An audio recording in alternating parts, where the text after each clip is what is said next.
प्यारे छात्र और छात्राओं, अगर आपको 12वीं का बोर्ड एग्जाम देना है, अगर आपको 10 का बोर्ड एग्जाम देना है, लेकिन आपकी सबसे बड़ी प्रॉब्लम यह है कि आप पढ़ते तो बहुत हो, आपने पूरे साल पढ़ाई करा है, आप लोग रटते हो चीजों को, लेकिन आपको चीजें ज्यादा देर तक याद नहीं रहती है। मैं कह सकता हूं कि अगर आपको भूलने की बीमारी है, अगर आप लोग लॉन्ग क्वेश्चन को कभी भी याद नहीं रख पाते हो, अगर आपसे डेरिवेशन सॉल्व तो हो जाते हैं लेकिन आप लोग भूल जाते हो, अगर आपका परीक्षा बहुत ही नजदीक आ गया है तो आपको यह वीडियो जरूर देख लेनी चाहिए। और मैं गारंटी के साथ कह सकता हूं, अगर आपने इस वीडियो को क्लिक करा है तो मैं आपको विश्वास दिलाता हूं आप लोग इस वीडियो से इतना चीजें सीख कर जाओगे जो आपको 100 वीडियो देखने पर भी नहीं मिलेगा। इस टॉपिक पर यूट्यूब पर न जाने कितने वीडियो पड़ी होंगी, लेकिन मैं जो वीडियो बनाता हूं, जो कंटेंट मैं रेडी करता हूं मेरे भाई, उसको सबसे पहले मैं अपने ऊपर आजमाता हूं। यानी कि कहने के बाद ये कि मैं आपको बेवकूफ बनाने का काम नहीं करता हूं। अगर आपको भूलने की बीमारी है, अगर आप लोग पढ़ते तो बहुत हो लेकिन आप लोग चीजों को ज्यादा याद नहीं कर पाते हो, तो इस वीडियो को देखने के बाद आप लोग भूलने की बीमारी तक भूल जाओगे। ठीक है, तो सबसे पहली बात,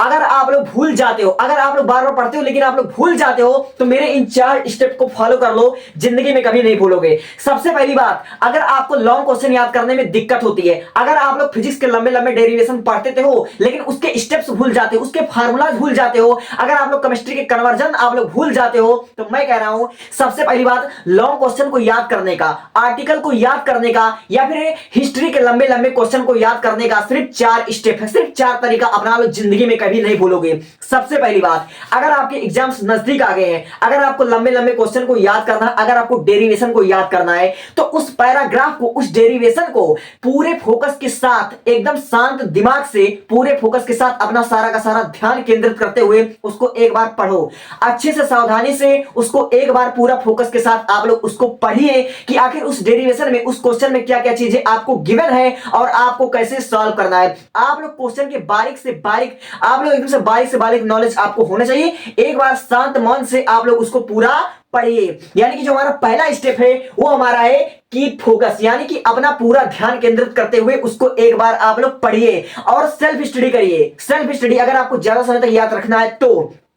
और दूसरा स्टेप जो है, आपने मान लीजिए कोई आर्टिकल पढ़ा, आपने डेरिवेशन को सॉल्व करा और उसके जो कीवर्ड है, ठीक है, अगर आप लोग कोई क्वेश्चन पढ़ते हो तो उसके जो कीवर्ड है उसका आप लोग शॉर्ट नोट बनाना शुरू कर दीजिए और उसे ही सिर्फ याद कर लीजिए। अगर हम आपको एग्जांपल के जरिए समझाएं, अगर आप लोग क्लास 12 में पढ़ते हो तो आपके क्लास 12 फिजिक्स का जो हमारा पहला ही चैप्टर है, तो पहले चैप्टर का एक जो हमारा मोस्ट इंपॉर्टेंट जो हमारा डेरिवेशन है, जो हर साल बोर्ड एग्जाम में पूछा जाता है, वो हमारा वैद्युत क्षेत्र की तीव्रता, वो भी निरक्षीय स्थिति में 2026 में आने के सबसे ज्यादा चांसेस हैं। अगर आपको इतना लंबा डेरिवेशन करने में दिक्कत होता है तो आप लोग उसके क्या कीजिए, उसके कीवर्ड याद कर लीजिए, उसका एक शॉर्ट नोट बनाइए। जैसे कि हमने यहां पर एक कीवर्ड को तैयार कर रखा है कि सबसे पहले आपको क्या करना होता है इस डेरिवेशन में, सबसे पहले आपको फिगर बनाना होता है। आपने सबसे पहले फिगर बना लिया, उसके बाद आपको E1 और E2 मानना होता है 1/4πε0 Q बटा R स्क्वायर L स्क्वायर, और फिर स्क्वायर को तीसरे स्टेप में क्या करना पड़ता है, तीसरे स्टेप में आप लोग निकालते हो E बराबर 2E cos थीटा,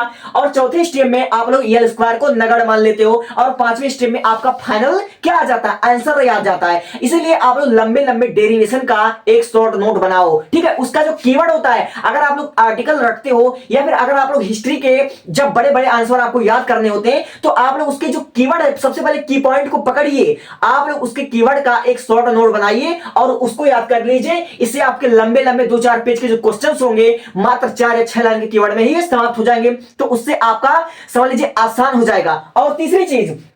अगर आप लोग स्टूडेंट हो तो जो चीज आप लोग पढ़ते हो, ठीक है, जो भी आप लोग डेरिवेशन हिस्ट्री के लॉन्ग लॉन्ग क्वेश्चन या आर्टिकल को पढ़ते हो, उसको अपने क्लासमेट के साथ, अपने दोस्तों के साथ शेयर करना शुरू कर दो, ठीक है। शेयर करने से हमारा नॉलेज जो होता है बूस्ट हो जाता है, हमको आखिर पता चल जाता है कि हम में क्या कमी है, किस स्टेप पर हम लोग गलती कर रहे हैं, ठीक है, आखिर कहां पर हमको प्रॉब्लम आ रही है। अगर आप लोग स्टूडेंट हो तो आप लोग चीजों को शेयर करना शुरू कर दो, ऑटोमेटिक आपका नॉलेज बूस्ट हो जाएगा। और हाँ, शेयर करने से ये ऐसा मत सोच लेना कि तुम्हारे क्लासमेट का तुमसे ज्यादा मार्क्स आ जाएंगे, ऐसा बिल्कुल नहीं होता है, ठीक है। शेयर करने से तुम्हारा नॉलेज बूस्ट होता है, ठीक है। और चौथा और आखिरी बात, आप अगर स्टूडेंट हो, अगर आप लोग डेरिवेशन को सॉल्व करते हो, अगर आपको लॉन्ग क्वेश्चन ज्यादा देर तक याद रखना है तो आप लोग लिखने की भी प्रैक्टिस करा करो, क्योंकि आपको बोर्ड एग्जाम में लिखना होता है। इसलिए अगर आप लोग चीजों को याद करना चाहते हो ज्यादा देर तक तो उसको लिख लिख कर भी प्रैक्टिस किया करो और ग्रुप स्टडी किया करो। ग्रुप स्टडी करने से हमारा नॉलेज जो बूस्ट हो जाता है, ठीक है। तो आपको अगर चीजों को लॉन्ग समय तक याद रखना, अगर आपको चीजों को चाहते कि तुम्हारा बोर्ड एग्जाम तक अच्छे से याद रहे, तो आपको सिर्फ और सिर्फ 4 स्टेप को फॉलो करने हैं।